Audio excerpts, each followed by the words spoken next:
Bismillahirrahmanirrahim. Assalamu alaikum. We are joined this evening by Sayyid Fadel El-Sayed. Assalamu alaikum, Sayyidina. How are you? Wa alaikum assalam wa rahmatullahi wa barakatuh. Alhamdulillah, brother. How Hajj was your drive Radwan. up? How's everything going? Alhamdulillah, alhamdulillah. Very good, very good. Alhamdulillah. Ala kulli shay. Alhamdulillah, mashkur Allah. We were talking a little bit earlier about speeding and some of the members of the community having some accidents and stuff like that around it.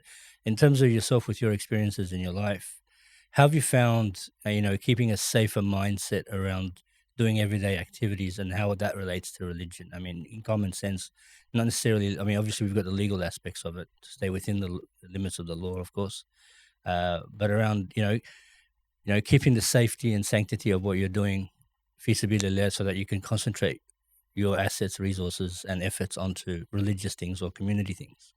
Well, as you, first I'd like to say Bismillah ar-Rahman ar-Rahim. Allahumma salli ala Muhammad wa ali Muhammad. It's a very good point that you bring forth. Our whole basic, especially as being servants of Allah subhanahu wa ta'ala, is to follow rules and principles. So, and that goes to the fact as well, even living in a Western country like Australia, if you ask most of the Marajia as well, you're supposed to stick to the rules and principles of that land. And they're, just like a religion, they've been put in there to keep you safe, both physically and spiritually. And so the principle goes into also that of obeying the rules or obeying the rules when it comes to that, what you just said then, driving on the roads of any type of ruling. Mm-hmm. So, because you got to think about it in another perspective, you got to say that you're representing someone. You're representing. You're not only a servant of God Almighty, but you're representing Ahlul Bayt alayhim salam. And we don't. It's a bad enough with the publicity that we already get. If someone was to do something bad, when it's in the paper, especially if it's something very big, a Muhammad, Allahumma salli ala Muhammad wa ali Muhammad, or like any religious or Muslim name gets on, and the way they like to really target that individual.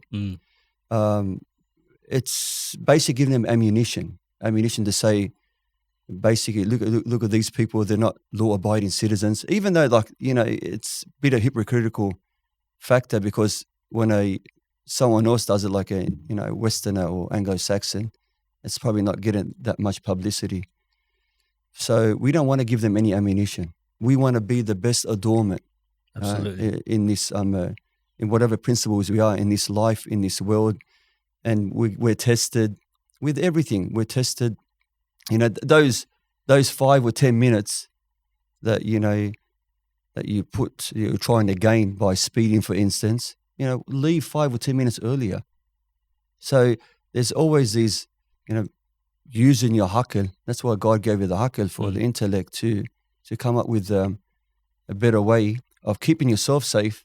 And sometimes, I think you pointed out before, and we were talking before the show, that you could be the best driver. You could be the best driver. But, if you're sticking to the speed limit, you can react a bit quicker in case some other person is doing something against the rules and principles. You can't always control other people's behavior on the road. But you can control your own. Of course, is very true. Definitely. I think your comments are quite, particularly around being an example in the community, as well as, and I hate to say it, but as a brand, ambassador of the brand in Islam and in Shia to the non-Muslims, and as a way of bringing them onto the deen. I think there was Sayyid Hassan al-Mudarrisi recently was mentioning something in the mosque with one of his khutbahs around being the shepherd of your own household, but also being the shepherd within your community. And how have you found your experiences and your backgrounds growing up in Australia, Sydney, Australia, or Wollongong? And how has that influenced your ability to essentially be the flock, the shepherd of your own flock within your own home, as well as within the community? And who was your shepherd coming up? It's a very good question, especially coming from the background that I've got. Maybe my life experiences up to this moment has given me a lot of advantages First of all, honestly, growing up in Wollongong, not just growing up in Wollongong, growing up in one of the hardest suburbs in Wollongong. When I grew up The in Bronx. a place, it was pretty much the Bronx of that suburb, Yeah. which is called Berkeley. It's changed now, but I was the eldest child. So my parents weren't very strong, of course, in the English language. So I didn't have anyone to look up to. Even when I went to school, I went to a school that was majority Anglo-Saxons. Like you couldn't really, there wasn't many ethnics there. Mhm. Like it probably was about 98% was just like, westernized people, like, Yeah. Aussies, Even the as they say. Yeah. Even the ethnics were majority Yeah. Australianized. Yeah. Really. So growing up in that neighborhood, there was a few people. I remember there was a few, like my neighbors who are still my parents' neighbors are Spanish. And there was like a Chilean person. There was a Filipino person. But there was a few multicultural backgrounded people. I used to take my comfort in them, believe it or not, because they probably were going through the same feelings that I was going through. Yeah. And the racism at school. Even racism wasn't just from the students; it was from the teachers themselves. Yeah. And I didn't really know how to converse with my parents about this, and it would psychologically affect me. And the only comfort I had was when I got back home from school and we'd always meet somewhere, like that group of people that were like myself, those young child. People you relate to. Yeah, and I had one of the most beautiful, after that, considering that factor on the side, I had probably one of the most beautiful childhoods that you could ever have. Yeah. Like, I don't know if you've ever seen the movie Stand By Me, and it's about like, these kids that go on an adventure and they're best friends. That's how I saw my childhood, because, we would help one another out, play the simple games of hide and seek. When we had bikes, like the cheapest bikes, if a kid in a neighborhood that never had a bike would actually, or this guy had a frame, this guy had wheels, we'd put it together. Team effort. A team effort. Yeah. Would go down, like on the weekends, we'd go down to the we live close to the lake, and in a creek, it was called Mullet Creek, and we'd go there, ride our bikes there, do fishing, swimming. But that was our livelihood. Like there wasn't, it was a safe, or besides like all the other, factors in terms of the abuse you might have got from other nationalities, but it was a safe neighborhood. Overall, it was safe. Yeah. Yes, I did have a lot of conflict. Like I was telling a friend of mine once that I used to, go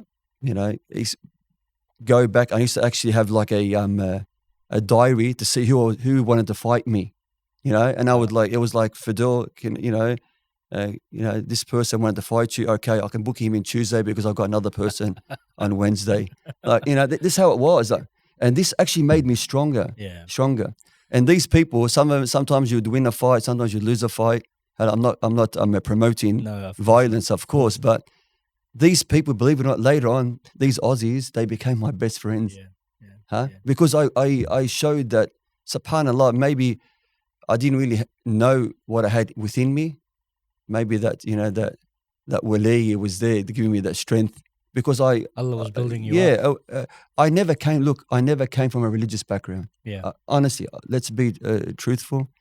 My parents were your typical Lebanese. Like they did the normal stuff, praying, fasting, but there wasn't any religious atmosphere at all. My religious factor came several years. Like I didn't even know the difference between Sunni and Shia until a geography teacher of mine asked me in year 10. So I would have been about 15 years of age. He asked me, Fadel, are you Sunni or Shia? So I went back home and asked my parents, Dad, Mom, what am I, Sunni or Shia? That would have been a hell of a reaction. How Yeah, did they it's like, they were like shocked. They said, because our neighborhood was majority Sunni. Okay. Like I said, I'm going, we've always been for this unity, but It's you good to still hold need on you, to you your still own need to know your identity. aqidah. Yeah, absolutely. Yeah, so, and growing up with them, I learned a lot of things from them that I found out later on that it was wrong according to our aqidah. Yeah. You know, I remember there was a couple of them that were in this young Dawi group. Yes, and I would yeah. and I would I've go been a part and of I would that. go with them. I'd go with them, and we're learning about the Sahaba, and then I think about it in those young, period of time. I never even heard them mention like the likes of Imam Ali alayhi salam or Fatima al-Zahra salawatullah salam alayhi or Hassan Hussein, like any of the Ahlul Bayt.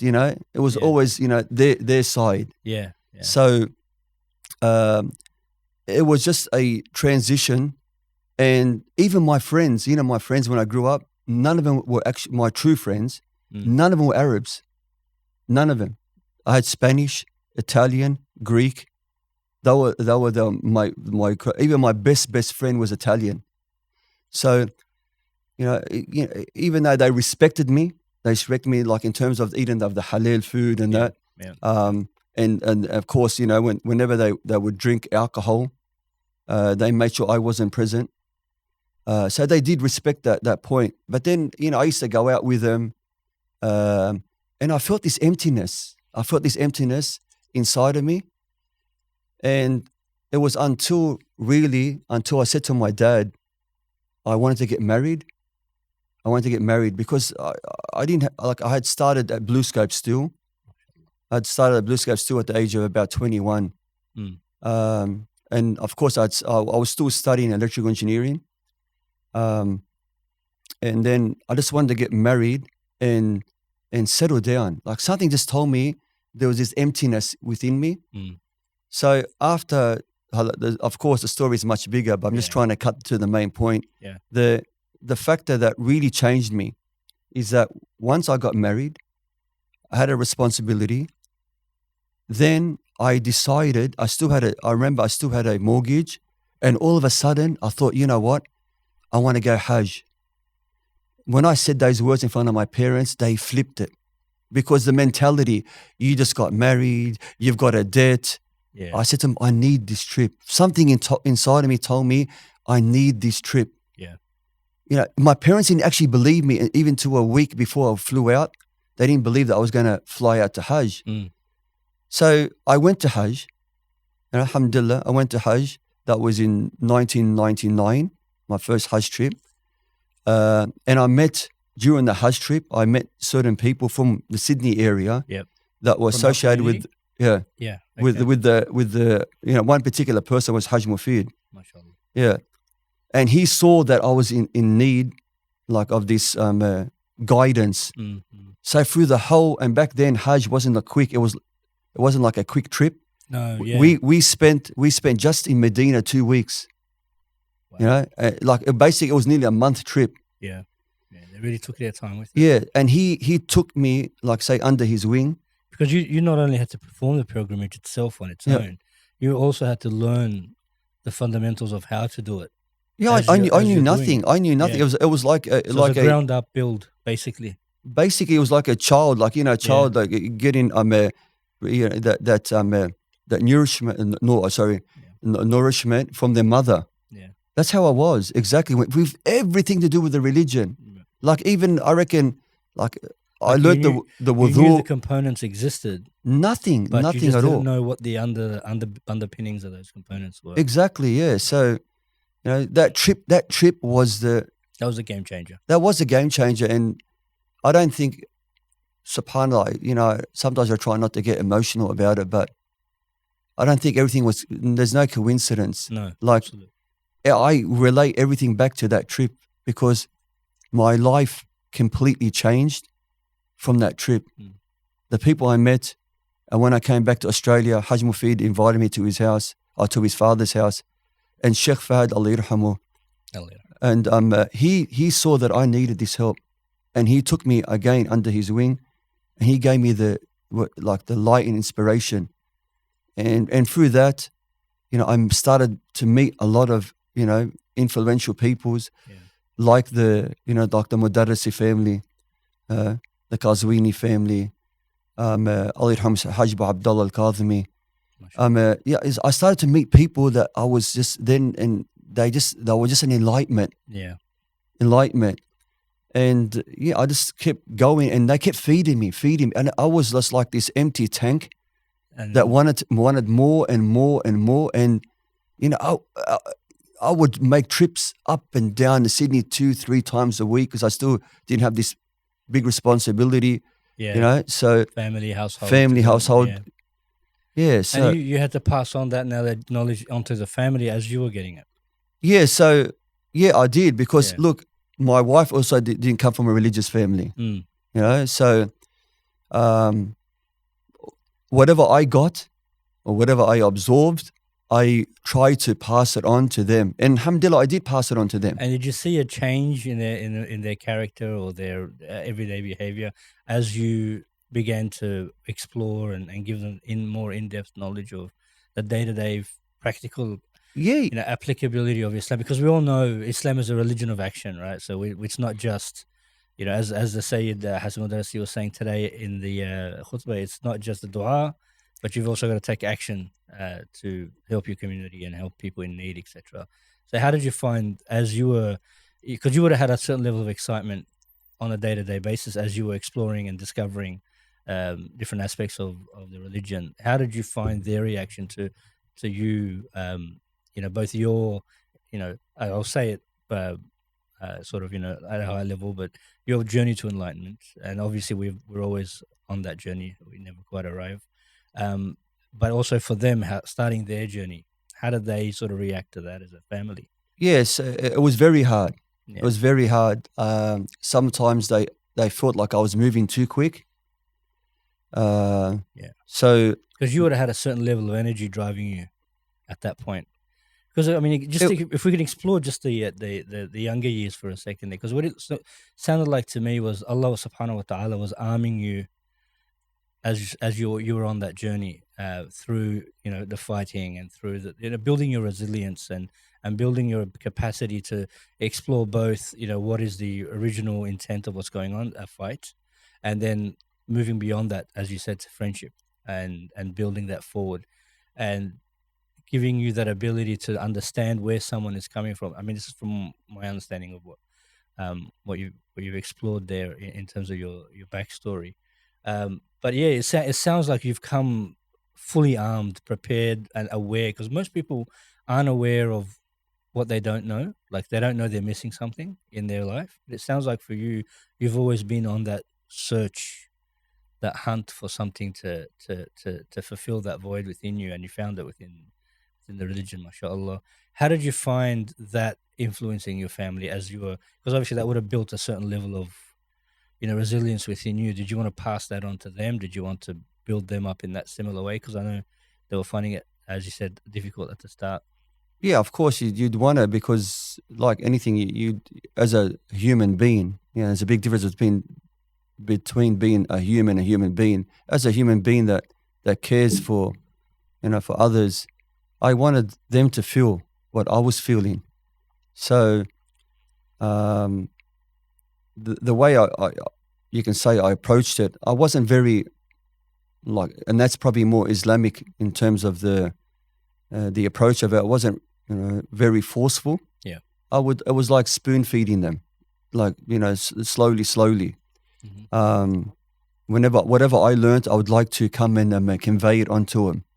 Whatever I learned, in terms of the lifestyles of Ahl al-Bayt, jurisprudence, I'd like to just give it to them, And look, I copped a lot of backlash, even from close family friends. Really? Oh yeah, even from Muslims? Yeah. Even within my own family, because you've moved into a more serious I moved to phase. things no more go into places like this. No more, go into places that that God doesn't approve of. Yeah, because there would have been some fundamental lifestyle changes as a part of that as well, wouldn't it? And I did a stop. I did a full stop. Like, that's it, enough. Like, my parents kind of in a way flipped it, being the Lebanese mentality. We all know that. Yeah. So, but I can't, because I knew that with all due respect, you respect your parents. Absolutely. You love your parents. They are you. They're you are part of them. Mm-hmm. And how much we have to have that honor towards our parents. But I knew I had one advantage over them. in a respectful way was that the rules of Allah subhanahu wa ta'ala overseeded their rules.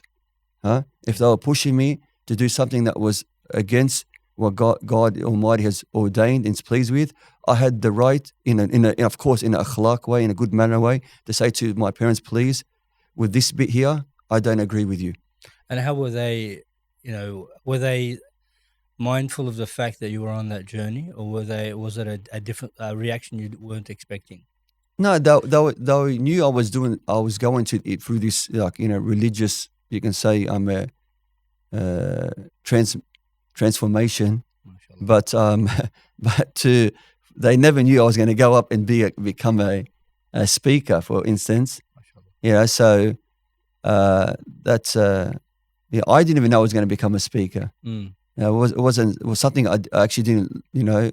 I liked watching, like looking up to the scholars and to the whoever was on the mumbar and listen to them and being inspired by them. Yeah. But I thought that that this is something that when I started really, really absorbing the fact of these words and how they felt, what they did to me, then at one part of my life, like I said, going back in Wollongong, we never had a mosque for starters off, So we used to have this like house that we used to rent, and we only used to go to that house and do like an occasion if there was a munasabah on or any type of occasion. Yeah. But besides that, it wasn't really used much.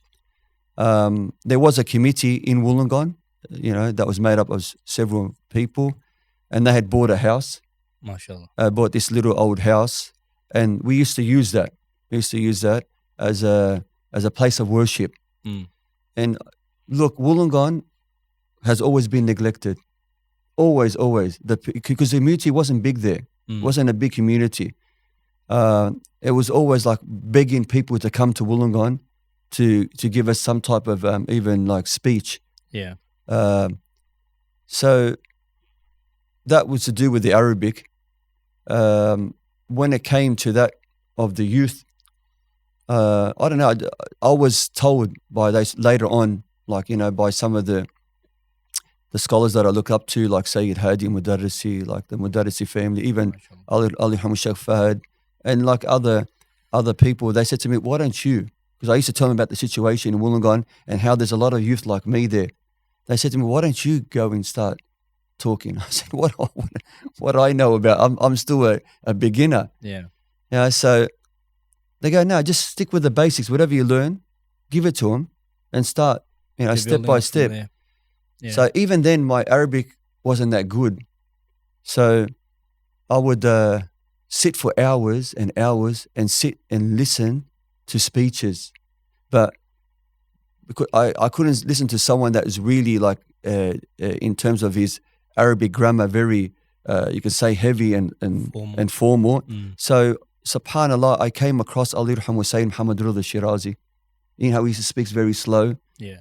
And so I would sit there and I would actually and it took, honestly, I remember it would take me, listen to this, on average, it would take me about 6 hours. 6 hours to summarize like a 30-minute speech. Wow. And sometimes, because my Arabic wasn't strong, I would ring up someone and say, "What does he mean by this word?"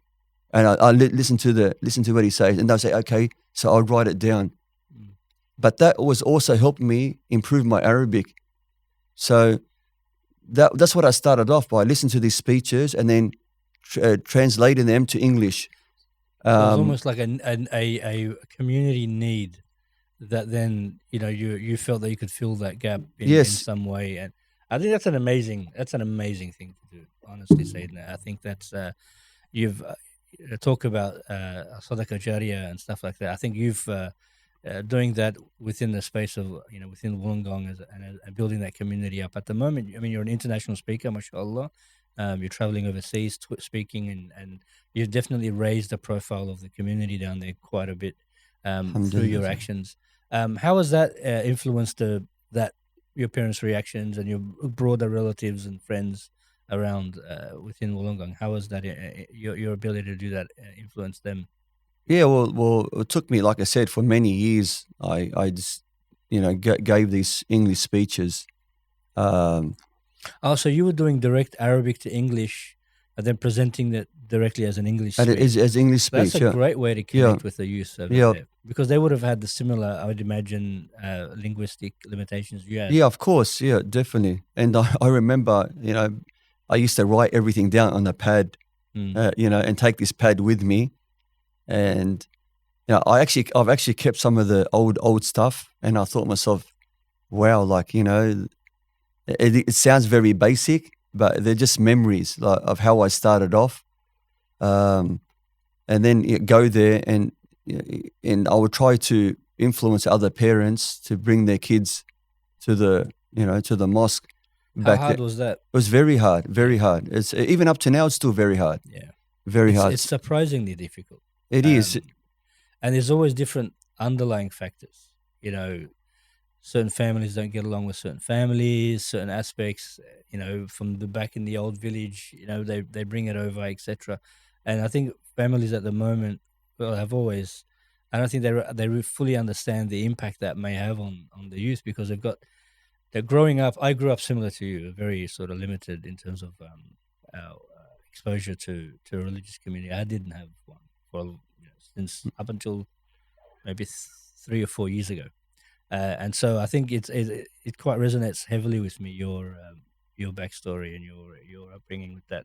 But I think as a community, parents need to really, and it's my opinion. Of course, I'd love to hear your opinion around it. But just foster a religious atmosphere within a community, around, because kids will listen to other kids more than they would listen to an authority. And as much as we want to sort of bring it down and say, like, we want to connect with the kids and resonate with them at a different level, you're never going to resonate as much as a person that's their age, or within their friend circle, etc. Yeah, like I said, the advantage I had is that because born and bred in Wollongong, I come across a lot of the issues that the youth come across even up to now. So I could relate to them. And of course, I wasn't, back then when I used to give the speech, it was just like, Abi and an Islamic cap. And so I want to still feel like, even now, I still want them to feel like I'm part of the gang, as they say, yeah.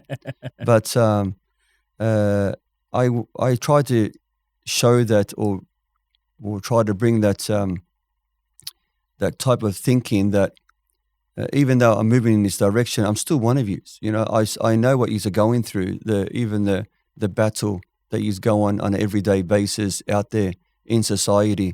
I've been through it. Like, I'm the only Muslim. I'm the only Muslim in my department, and for the last 30 years. Wow.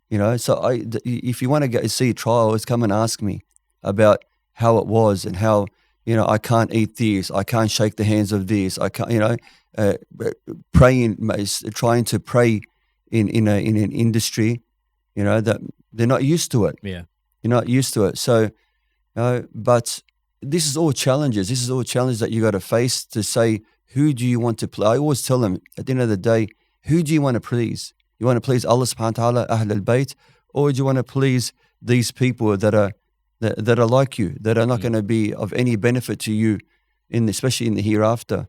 So you have to be that representation, that symbol of this great religion that, I always tell them that anything that you can possibly think about, the Islamic faith has already covered. Yeah. Anything you can do in a haram way. Everything you can do. There's either the haram way or the halal way. That's right. Yeah, you just have to choose. There's no in between. There's either, the right way or the wrong way. There's either the path of light or that of darkness. There's no in between in Islam. Yeah. So, having this, this psychological aspect, and being also a team leader at work, I've got the advantage of how to deal with individuals, psychological, how to deal with them, because when you work in this type of industry, every person that you've got, every operator or every employee has a different mindset. Yeah. And I actually done, it's like a university course, like it's called Leader Essentials, how to become a leader. and also how to deal with these people on the terms of that psychological aspect of it. And subhanAllah, in that industry, in the steelworks, there's a lot of stuff that I can relate to Islamic factors. Yeah. You know, especially like coming from a company that's very, very safety orientated. So, you know, being a team leader, walking around, checking up on if people are working safely, encouraging people, for instance, to report near misses. Then I look to myself, hold on a sec, Islam's got Amr bin Ma'ruf and Nahy al Munkar, That's right. enjoining the good, forbidding of the evil. So that even the wording is different, but it's the same concept. Absolutely. I'm supposed to encourage people to do good. I'm supposed to, if someone is doing something bad, you know, I'm supposed to tell them, hold on a sec, you're not only putting yourself at risk, you're putting others at risk. You know, I encourage other people to do the same in my team. So, you know, they always got, like, for instance, when it talks about safety again, because it's always about safety. I always look about the safety. They're relating to the safety of the individual, which is good. But I'm also relating to the safety of the individual and the spiritual factor. You know, I can walk into a bathroom and there's a sticker there, for instance, says, you are looking at the person who is most responsible for his own safety. I thought to myself, wow, the Islamic religion tells us that already. You know? Yeah. So that you know that you are بَلِ الْإِنسَانَ عَلَى نَفْسِهِ بَصِيرًا, that you're this no one knows themselves better than you. That's right. Yeah, you are looking at the person that can either Purify their pure in intentions. size or, God forbid, corrupt his soul. Yeah. And that's why it reminds me of one of my favorite movies is V for Vendetta. Oh yeah. And there's a part of it where V is talking to the people and he says, if you're looking for the guilty one, you'd only look into a mirror. That's right. Look at Because yourselves. it's true, but no one knows themselves better than themselves. Yeah, people are very easy to judge others very, very quickly. Yeah. But when they're judging their own selves or that self-reflection, it's very, very rare. Yeah, so that industry has taught me a lot, which a lot of stories that I use in my speeches and a lot of examples are actually related to my work, everyday work practices. There's a number of different points you've mentioned there, but I've sort of drawn a line between each of them, and I wanted to maybe pick your brain a little bit around how that, maybe I'm onto something, I'm not sure, but how that would play out in a religious viewpoint, and looking at it, essentially what you've pointed through each of those points is a choice. Halal versus haram, safety versus unsafe. It's the choice.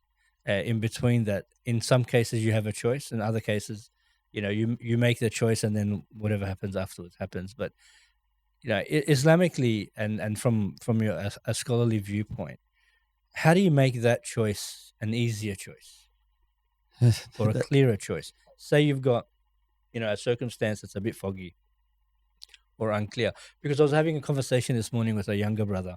SubhanAllah, Allah, throw things at you to help build you up as a person. Like we were talking about, if you're actively, philosophically speaking, if you're actively pursuing something, spending time on something, looking at something, you're moving towards that something. And if you are not paying attention to it, it's not that you stop moving towards it and you stay where you are. You actually move away. So if you're focusing on, this is philosophically, of course not, I mean, I wanted to come back to you about the religious side of it, but philosophically speaking, if you are focusing on, say, for example, gaining knowledge in religion, you would know this with your safety training, etc. If you're focusing on training people to focus on safety and keeping it front of mind every day, they move towards a more safer environment. And we know that through the statistics of reduced accidents in the workplace when that's happened. So that's why you get the safety training, the compulsory stuff or whatever. And then when that fades, it moves away from that. The knowledge fades. How is it from a choices viewpoint? How do you make, and particularly a younger individual, how can they make that decision to choose Allah over something a little bit clearer when it is fuzzy? Yeah, that's a very, very it's a very deep and powerful question. Sorry to put you on the spot. No, it's okay. It's like we all basically we can stuck for like we're not nowhere near their levels. The prophets, the imams, and the scholars, the true scholars, not like myself, but they were there as warners and people of good tiding. Yeah. Like all I can do, you can say if it's my job or my role in society is to show them, like the Prophet did. The Prophet never forced anyone. We never force anyone to, la ikraha fi din. So there's no compulsion in religion. But ادعو إلى سبيل ربك بالحكمة والموعظة الحسنة. Call upon him in this good manner, and good wisdom, and جادلهم بالتي هي أحسن. And if they have something that that you're going to dispute about, but dispute about it in a good intellectual and moral way. Yeah. All I can do is show them the way. Until I honestly, to simply put it forward, all I can do is give them examples. All I can do is show them through the Quran, through the Ahadith, through the stories of the Ahl al-Bayt alayhim salam. All I can do is show them 1, 2, and 3, and then it's up to them. My job is to hopefully, you can say, evolve that the intrinsic movement, and which then of course becomes extrinsic, like outwards. Yes. And that's what you're trying to do. You're trying to get that mahabba into them, and then that will transform into the mawadda, where they put it into action. But all what you're trying to do, honestly, is you're trying to jumpstart their heart. That's like right. the spiritual heart. Yes. And their spiritual intellect. All you're doing is trying to jumpstart it. That's it. And then once you give them the ignition, I believe that guidance, al-hadayah, and that is come from God Almighty. It is like you can do whatever you want. Why do you reckon in the world there's so many people that call themselves Muslims, for instance, but you see that they're not really on the true sunnah of what the Holy Prophet sallallahu alaihi has taught us. So, and there's people that you see that were on this path, like being Muslims, and then they've come back to the path of Ahlul Bayt alayhim salam, because someone has actually ignited or has given that spark to reset their thinking process. And then they said, wow, you know what? 30 years of my life I've been following the wrong path, or 20 years or some, and subhanAllah said the hadayah, the guidance comes from God Almighty, man. All you are is hopefully a is vessel. just, the Quran says, for instance, وَمَا يَعْلَمُ جُنُودَ رَبَّكَ إِلَّا هُ. No one knows the soldiers of God except God. Yeah. So in a way, we're all soldiers, doing our role in society. And, unless someone really knows the honor and privilege to serve Ahlul Bayt, to know who you that's why I always say, oh God, please do not take away this honor of servicing such great individuals. It's a gift. Because it's a gift. Absolutely. And in life, you want to hold on to something that that not only brings you barakah or blessings in this world, but most importantly into the hereafter. So that's probably, to sum it up, that's the factor that I can do. Like, so essentially, it's arming the person. If they've got of course, it's from Allah Subhanahu wa Taala, but if they've got the love within their heart, the decision is easy when you're doing something for someone you love, rather than doing something that is forced upon you, or that is the right thing to do. You're doing an action out of love, which is often more. You would go above and beyond more often because you're in love with this thing than you would just doing it as a tick box sort of. I've made my wudu, I've made my salah. That's it for the day. I can now go back to being whatever I was before. Yes. So just quick example, like I said, like you have two types of people that come to work. Mm. All right. You got that person that comes to work. You ask him, why do you come to work? Of course, we all want to make money, because money is what gives us the opportunity to do all the fun things that we do. It's empowering as well. We can do more with what we've got. Exactly. Absolutely. But there's two types of feelings, like we said, and we kind of like brushed on it. There's a person that has the intrinsic movement, and the person that has the extrinsic movement. Another person, why do you follow these rules for? Because the company told me to. Yeah. Tick box. It's just like basically everything is external, because I have to do this. I got to follow rules and that. While the intrinsic person knows that by following these rules, I'm respecting the company that's giving me the opportunity to work for it. I'm respecting the company that's keeping me safe. I'm respecting the company that's giving me to do the opportunities with my family. All this becomes internal. But the other person, all of these is like basically. Some of them, God forbid, is like hell to the company. I'm only coming here because they give me money, and things like that.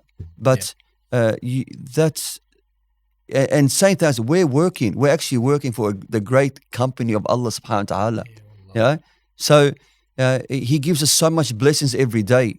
And that's the difference between someone that going back between someone that prays. What do you pray for? Because I have to pray is obligatory. I know that's very good, But there's another movement that you need to do on the inside of you. There has to be moving. It's like the salah is your weapon. The salah, for instance, is that that movement that the Quran says that it keeps you away from evil indecencies and evil thinking, and it brings you back to the reality. Because we're getting bombarded by these worldly aspects. By coming to the prayer, by reading the Fatiha, by saying, Ihdina Sirat al-Mustaqim, keep me on the right path. All these beautiful words. It's like that. Going back to the company, it's like you having a toolbox meeting. What did you learn for the day? If there's something that we need to fix on, let's fix it. And then go forth again. There was a brother years ago. This is why, when you're in a position that we were in, we're so isolated. We often find inspiration and knowledge in little bits and pieces that Allah just gives us. I was at a family barbecue, an extended family barbecue, and one of the brothers that was sitting there eating away isn't sort of known for his scholarly workmanship, but he said some words that still today I use as an example. He says to me, we were talking about the fundamentals of, a religion and stuff like this as a general conversation within the family. And he said, it all starts with salah. Once you get salah right, you're all good. And to me, it's sort of like, I'm not sure if he meant it in that way, but if you think about it, clearly enough, and we say, let's get salah right, there's a lot to it. If you want to just look at the physical aspects of salah, like to be wadi, and able to pray, there's a lot of haram stuff you need to stay away from. You can't be in an area that is najis because you got to pray. You can't be, where the noise is, and you can't pray in a nightclub, for example. You can't pray in an area where it's. So it keeps, if you're focusing on, say, for example, salah, just from a physical aspect of it, it's multifaceted. Not to mention the fact that you've got to start to salah, and then going back to your spark analogy, in the heart or the love, that drive is you've got to get up and do it on time, and you've got to make sure that you're in a location where you can make it on time, so therefore you're planning now your day to keep yourself away and from haram in order to allow you to get to the halal on time. And it's an amazing thing, because it's life-changing, generally speaking. It's life-changing, subhanallah. It is, yeah. So, and going back to what you said about the prayers, anything to do with the Islamic faith, you'll find that once a person knows, like you can say, the spiritual aspect behind the emotion, the meaning, and that, and then it is. It's absolute like bahar. It's basically it's like a child that Why is he learning the ABC, for instance, the alphabet at the start? Like, That's right. and why do we do? As many things. How many times do we get asked that question by our kids? Oh, why do I got to learn this at school, yes, Dad? And yeah. it's sort of like, And then later on, you'll see when you can't start to comprehend the feeling of it and know what it is, you'll find that it's the weapon. It's actually the weapon of the believer. And we say, like in another hadith, it's maharaj al-mu'min. It's this ascending power of a believer. Yeah. Because once you get your salah right, everything falls into place. You're connecting with Allah subhanahu wa ta'ala every day. Like, the morning, God is saying, like when you wake up in the morning, God is saying, you know what, for those people that are lucky enough to wake up in the morning, come up. I've got so much blessings for you. I looked, while, this is the thing is people don't realize, while you were asleep, I was looking after you. Yeah.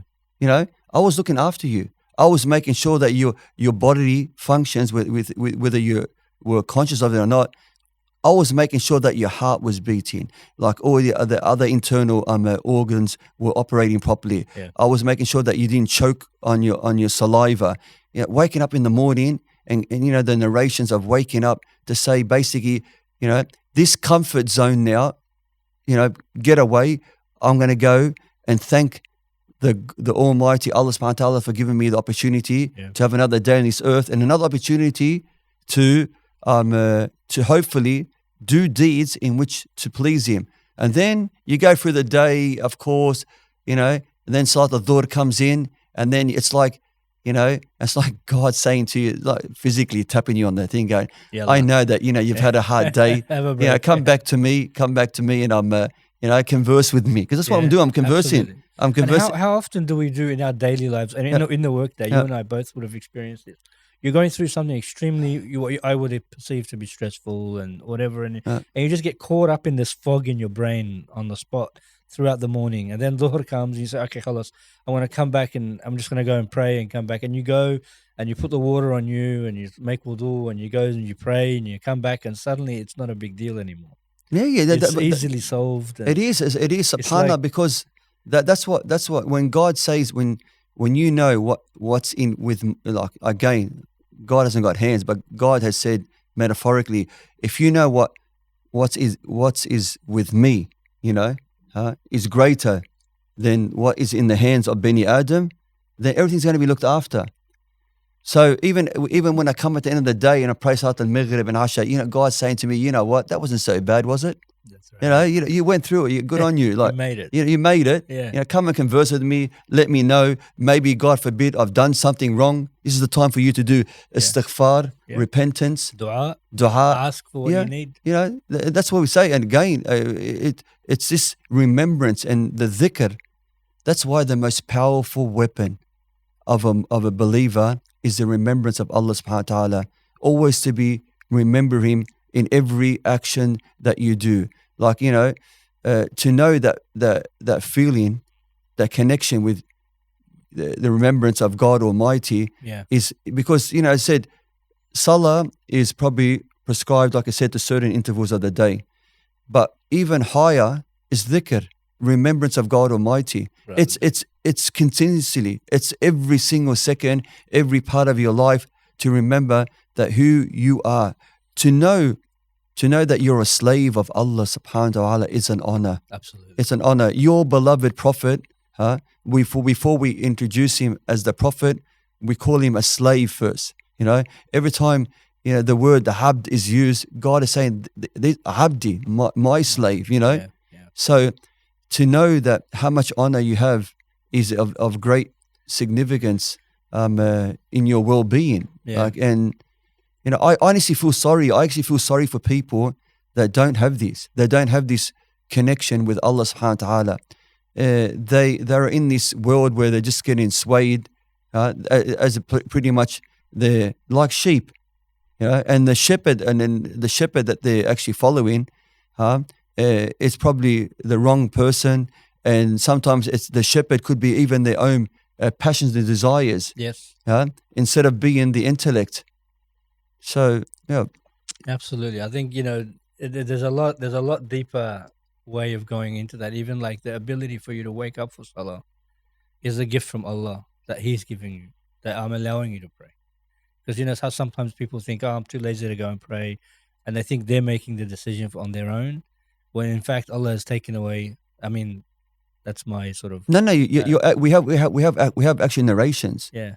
The person that doesn't wake up for Salat al-Fajr or not given opportunity to Salat al-Fajr, God Almighty is telling him, you don't deserve this blessing of mine. SubhanAllah. You know, I would weep for days.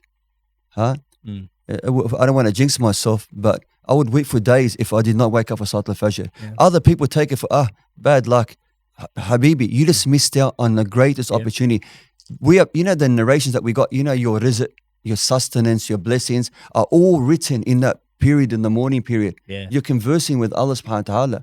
Yeah. I mean, there are mornings where, and it's very rarely, I think I can remember twice where it happened, where I actually wake up for Salah. I wake up early. I usually wake up a little bit early.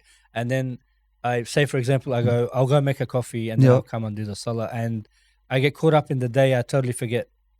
And then when I do remember, usually in the car on the way to work, I sit there and I think, what have I done wrong in my day previously that has made me deserve the punishment of missing the Salah? Yeah, but you're lucky. Not many people think like you. So that's what I'm saying. Like, people don't realize that, if they were to, I'll give you an example. If they were to lose something financially, Massive my issue. God, man, they'll go back and they'll look things at where did I go wrong? They regret, and the sadness and that. Yeah. So why don't you feel of something that you're one of the most important, worldly and spiritually factors that you're going to be asked about is your prayer system, and to have these prayers accepted. Nothing in the world can be that in terms of value than what God has given you. Yeah. Your Creator knows what's best for you. I think it's the oversimplification of what it is in mainstream media has influenced a lot in terms of youth and the way they treat religious aspects. Like, for example, how many times do we get our kids asking us, when I was, coming up, about Christmas? Yeah. And, Dad, why don't we celebrate Christmas? Why don't we do this for Christmas? Why don't we do that for Christmas? And then when it comes to Ramadan, for us, it was torture. You're like, I'm not eating all day. And then I just eat at night and I go to sleep and I'm uncomfortable. And then when it comes to the Eid, we don't do anything, right? And things like that. I think, in terms of exploring that aspect of religion and making sure that's passed through to the children as a positive influence is also as important. And it's a barakah as well, because it grows that love, as you mentioned, in the heart for the child in the religion from the very beginning. As they're growing up, they can see it, they can feel it, and it's tangible to them. Celebrating the celebrations, commemorating the ceremonies, and making sure that the Islamic calendar is huge. And I think Sayyid Hassan Madaris a number of times mentioned throughout his lectures is, we've got a lot of celebrations in our religion. A lot in the Shia world. Yeah, of course. A lot of birthdays, a lot of celebrations that we as a community don't necessarily give the time and space to. But we do give a lot of time and space to the martyrdoms and the mourning and stuff like that, which it should have. But as a community, I think we need to elevate, generally speaking, all of that, the entire Islamic calendar, which is a very full calendar with a lot of positive aspects dotted throughout of it. And even within the, looking at the lessons of Imam al-Hussein and what happened there, as well as looking at, the lessons learnt through birthday celebrations, through bringing the community together on different celebrations, etc. How have you found that aspect within a smaller community down in Wollongong? Yeah, but I agree with you, but that goes back as well to the upbringing of those people. Yeah. It goes back to the family. It's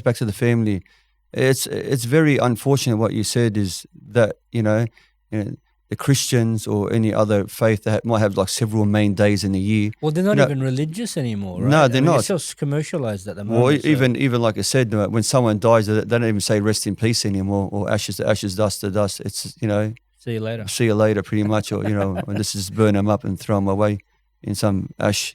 There was a movie I watched where they got, it was Easter movie, and what they did was they got like a giant Easter egg, and that's sort of like the sleigh. Yeah. And then they replaced the reindeer with Easter bunnies, Yeah. and they was flying around the world giving people Easter eggs. And I was telling this to one of there was a Christian guy I used to work with, and I said to, and he shared with me some profanities around. Well, that's another holiday that they've commercialized now, and then they celebrate a religious holiday. It's not even religious. However, we've got the most powerful religious figures and the most powerful religious events throughout the action-packed Islamic calendar. Yeah, we got 14 Masumin. MashaAllah. So, each one of them has either, like you said, a celebration or, on the sad A morning. morning. But at least like you got 14 occasions. Plus you got your, the Eid al-Adha, Eid al-Fitr, Eid al-Ghadir, Eid al-Mubahila. You got Farhat al-Zahra. Yeah. You got not just that, you got every Friday is a Eid. Yeah. Every Friday for us is a Eid. Yeah. This is the day of the coming, inshallah, of the Imam al-Hujjah alayhi salam. But we should be like, or as I say, as a parent or anyone that's We should need be to make a big deal out of it. make a big deal out of it. Absolutely. And tell them that these great individuals, they sacrifice so much. The only reason we are here, the only reason we can lift our heads up high, and not in this showing of pride, but high in humility, in this in humbleness, is that because we follow such great divine individuals like the Ahlul Bayt alayhim salam, who sacrifice so much. The least we can do is to honor them. Absolutely. And it's up to the parents. Like I said, I know that going back to Shahr Ramadan, that it's I find like in Wollongong, ever since the mosque was officially, built, MashaAllah, about 6-7 years ago. Thank you very much. I visited there a little while ago. Had that barbecue. It was amazing. Yeah, but I think that the mosque atmosphere has brought more attention to these occasions. Yeah. Well, it's a Jami'ah, right? It brings people together. It is, and you think about it. The Holy Prophet sallallahu alaihi, how much he emphasized the mosque. The mosque was a central place for everything. Yeah. When it came to spirituality, when it came to politics, when it came to looking after any affairs of the Muslims, everything that you can think about in general. If someone needed accommodation, they didn't go to a hotel. They would actually come to the mosque and ask people. Yes. Like everything was done through the mosque. The mosque is God's house on this earth. Yeah. And just on this point here, some people might take it a bit harsh. Those people that go to mosques, in a way, because they come up with excuses, God doesn't want you to come to his mosque. Yeah. He doesn't want you to come, with all due respect, he doesn't want you to come to his mosque. Yeah. Because you don't know the factor of that you're coming to the King of all kings, to the house of Allah subhanahu wa ta'ala on this earth. These people that I'm tired and but mashallah, if it was someone's like birthday or God forbid or some wedding, They got to show like face. that, they would They're definitely showing face, and this feeling, like especially you find coming from the Lebanese background, when someone dies in the village back at home that you don't even know about, like you don't even know him, why you. It's good, like this is very important to go and pay respect. Yep. But you go there. I said to one guy, you come in here, it's very good. I said to him, I'll give an example. I said to him, several days ago, this is a while ago, we had the martyrdom of Imam al-Rida alayhi salam. Mathal, example. Yeah. I said there was like 8 people in the mosque. I said, where were you? Yeah.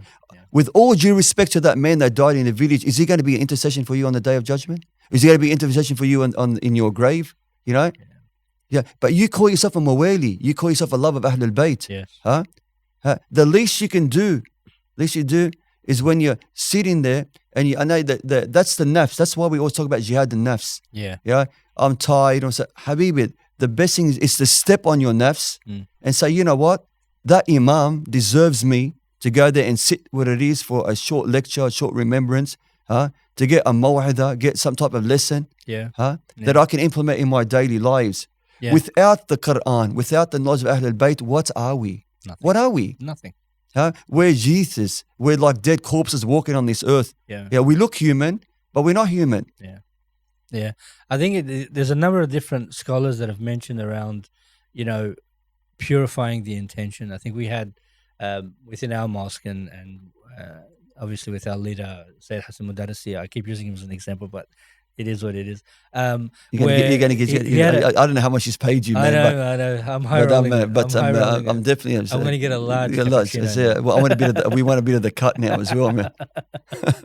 Now we went through a period where we were self-reflecting as a community around certain aspects, and he did a series of lectures around purifying the intention and really understanding why you're doing what you're doing, and I've absorbed that within me and within my family. And what we've found is that when we stop for a minute and self-reflect, this is why I question myself around these, so that when in the morning prayer, if I miss it, why I self-reflect. That's, you know, one of the major aspects of it was my intention, or is my intention, you know, in a way that is pure, or is it for a reason or for something? And I think the people that do neglect, you know, religious holidays and religious the calendar events, hardcore calendar events, like the birth of an Imam, man, that's like, it's a heavy duty thing, right? You want focus and attention and full force behind that celebration with your children, with the understanding of what's going on.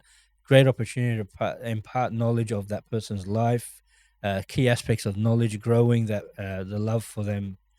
We need to understand that from an intention viewpoint, you know, what is our community's intention, and how do we purify that to make sure that the Islamic calendar is followed in a way that is... Well, now, since because you keep bringing up his name so many times, Samahta Sayyid Hassan Mudarrisi, I'm going to bring it up as well. You know how you go forward. You got to go forward, even though, like I said, the mosque is very important. Absolutely. But you got to do events outside the mosque. Yeah. That bring like podcasts, like you said, like the bonfire, you know, that we used to have with the youth, and we still do, inshallah. Merch will be available soon. You know, camps. Yeah. So these, to show them, because, you know, when people look at a religious figure, they just see that person that we use them only for a fatha or for a majlis or for marriage mentality. Or for divorce. Yeah, you know, they don't see it as someone, and you know that is part of the community, and he's there for everything. Yeah, he's everything. He's actually your buddy, you know, your friend. Yeah. He you know, most people don't even know. Like, it's like I like myself. Like, you know, I love to do adventure stuff. Yeah. You know, I've done skydiving. I've done bungee jumping several times. Like, we've done paintballing. Adventure walks. These are things. When I go up to the Gold Coast, sometimes I'm like I want to be that kid in the front screaming. You know, because we wear all this doesn't mean that we can't have fun. And people, that's another thing, is that they think that being religious, I can't have fun. Yeah. Habibi, you look at all the stuff that you can't do compared to the stuff that you can do. You know, this world, and especially living in Australia, there's so many good things to do. Yeah. But we can utilize that in having an open discussion with the youth, making them feel more welcome. You know, sometimes I might have to take the turban off. Yeah. You know, run around, kick a soccer ball, or play like in the Aussie, sports factor, like of cricket. I love cricket for starters. As long as you don't do AFL, say. Yeah, no, so I'm not really. I'm not AFL or, you know, rugby league, but I'm a big cricket fan. Okay. You know, I actually play cricket. You know, really? But you know, when they see things like that, you know, they have the sahrats. Yeah. You know, so what if they're going to bring, you know, their aragil with them? Yeah. And who cares? You know, you want to have this open, because sometimes they need that type of environment to open up to you. Yeah. You know, and if you look at it, I say to people, give me one example. Give me one example that the Imams, even the Holy Prophet sallallahu alaihi, was this formal? Like, I want to speak to the Prophet. Well, you're going to make an appointment. Go to the mosque.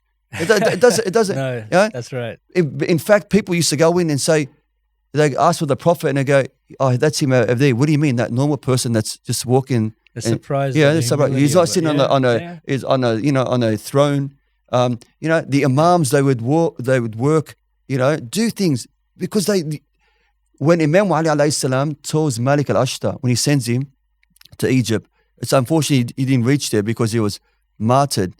But he tells him, one of the conditions he tells him, you have to mingle with the people. Yeah. If you don't mingle with the people, you don't know what the people are going through. Yeah. Huh? And this is a very important factor when it comes to that of the, the scholars. Yeah, it's true. And I think generally speaking, there's a, there's a lot of, there's a big focus on sort of big events like, Ashura and Ramadan. But then you've got the other aspects of, the celebrations. Just getting some signals from back there. Are we keep going? Inshallah. Sorry about that. That's okay. Lost my train of thought there. But yeah, so it's around focusing the family on those, the entire Islamic calendar as a whole. Coming back to your upbringing and some aspects of your, how have you found? Obviously, you've being an international speaker and going around the world, speaking about different aspects of religion in different sort of facets and calendar dates, etc. How have you found the majority difference between a community, say, for example, in the US, and their ability to come together and versus, say, your local within Wollongong? Are there much differences? No, there's not. Or is it simply just a scaling? It's just a scaling thing. All the problems that we face here, same everywhere. they face there. Wow. Exactly the same. Okay. There's not a community that I've been to that you find that they don't suffer all the same problems you find with the youth here, and trying to get into the centers. And like I said, everyone becomes, mashallah, everyone becomes a mu'min when it comes to Muharram, which is very good. Muharram, Shahr Ramadan, but the rest of the days, it's very hard to get these people into the centers. I've noticed that some centers have moved, like we're doing here in Australia, towards these camps, these youth gatherings. Yeah. We've done a number of Sahrat with where we are, as well as down in Wollongong. I think you guys have done a couple as well. Sahrat, as well as the adventure stuff. Yeah, there is just one point here. Yeah. Sorry. The female aspect of it. I don't know, we have. I find in Wollongong as well. I don't know whether, and I found it in other centers around the world, that the females sometimes are neglected in terms of their type of gatherings.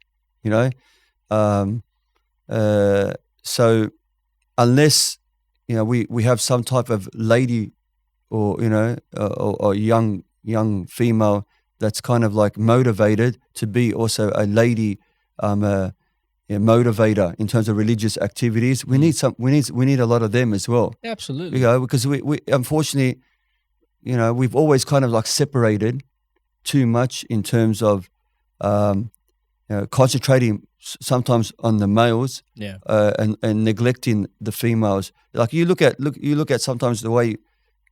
Of course, it has to always the Islamic rulings has to always be segregated. Segregated. But I'm saying, like, we always find that we always get everything. We do. We always get everything. While they kind of like get, okay, whatever we can give them, we give them. So in that aspect, we have to be as a whole building up. Because remember, most of these females are going to be mothers. Yes. Are going to be mothers, raising children, running a household, raising children. So, and they're going to be spending more time than probably the father with the children. Yeah. So you want the mother to be someone that has that depth, the spirituality, and be able to have that influence on those children. The Quran says this, Ya ladhina amanu qu anfusakum wa ahlikum. Save yourselves and your family. Yeah. From the pretty much the fire or the hell fire that's made up of people and rocks. But it's the women has a great role. And the Holy Prophet has taught us throughout history how many great women, like the great Khadija, salamullah alayha, this great lady that sacrificed everything in the way of Islam. actually, on this point here, I was actually debating once with a Sunni guy that I grew up with, because he seen me all wearing black. Mm. And he goes to me, "Where are you going?" I said to him, "Today was the martyrdom of, or the death, if you want to say martyrdom or death. I call it martyrdom because the way she was oppressed. Yeah. The way of Khadija alayhi salam." He goes to me, "Oh, the Prophet's wife." I said to him, "Yeah, the Prophet's wife." But he said it like just as a casual. I said Like to him, it's nothing. I said to him, I said, "Then this is the wife that we're indebted to. Every single Muslim. You call yourself a Muslim?" He said, "Yes." I said, "You're indebted to her." I said, "The Muslim religion only went forth on the defense system of Ali bin Abi Talib alayhi salam and the male of Khadija." Yeah. I said to him, "The only reason you're a Muslim is because of these two people." Yeah. So remember, if I said to him, at least have the respect for this great lady that not many of us don't even mention her name. Absolutely. So Islam has always taught us to have this balance, and we have, and sometimes they say that use a very how can I say sexist society or that. I said, no, it's not. I said, if you actually read your Quran and you go into depth and look at our history, about Karbala, could Karbala have it ever got to us if it wasn't for the likes of Lady Zainab alayhi salam? That's right. Huh? That's right. We always look at the ladies. Ladies have played a major impact in the Islamic, religion. Yeah, absolutely. And I think you've hit the nail on the head there. You've mentioned a balance, and you've mentioned different levels of and aspects of what's going on. I think I was having a conversation with a guy the other day around, when you die, one day, may Allah give you prolonged life, inshallah. And you're presented with your metaphorical or physical, whatever, your book. Is it your book of things that you will kind of try and do? Is it the book of how you felt on the day? Is it the book of, it's your actions, right? The book of actions, the religion of action. And it's a holistic approach around both emotional, heartfelt, good intentions, well-willed, well-informed and educated individuals moving themselves forward in a balanced way, holistic way, as a full family unit. Kids, the mother, the father, moving the family forward in that direction. I think that's the message out of today's discussion. I think is quite powerful in that you can't afford to neglect a single aspect of a holistic approach to religion and a holistic approach to a household and a holistic approach to a community. And so it grows. And going back to the shepherd and the flock analogy we used at the start, around you're not limited to the household flock. You're also you have your responsibility to your community. And it could be as simple as, how good it feels for me when I go to Jum'ah prayer and someone gives me a hug, Assalamu alaikum, with a big smile. Whatever I'm going through, it grows me as a person. And that's a responsibility on me to give to people as well, I feel. And I think, you're right, in that balance and holistic approach to each individual and each aspect of religion, as well as both within their household, within the community, and internationally. And I think that's where you've got a unique view of the world, in that you go and you speak, and coming back, it's quite enlightening to me to understand that the things you find happening within your community are happening within our international community, which says it all. We are one community. Of course, yeah. And what hurts one of us should hurt all of us, mashallah. It is, yeah. And what makes one of us happy we all should be happy for. Definitely. As a whole and as a community. Sayyid Fadel El-Sayed, thank you very much for your time today. We really do appreciate you making your way over here. I know it's a bit of a trip, but we appreciate it. It's my pleasure and honor. And inshallah, we will definitely get you back on the show as soon as we can. Thank you very much. I hope so. Assalamu alaikum, everyone. And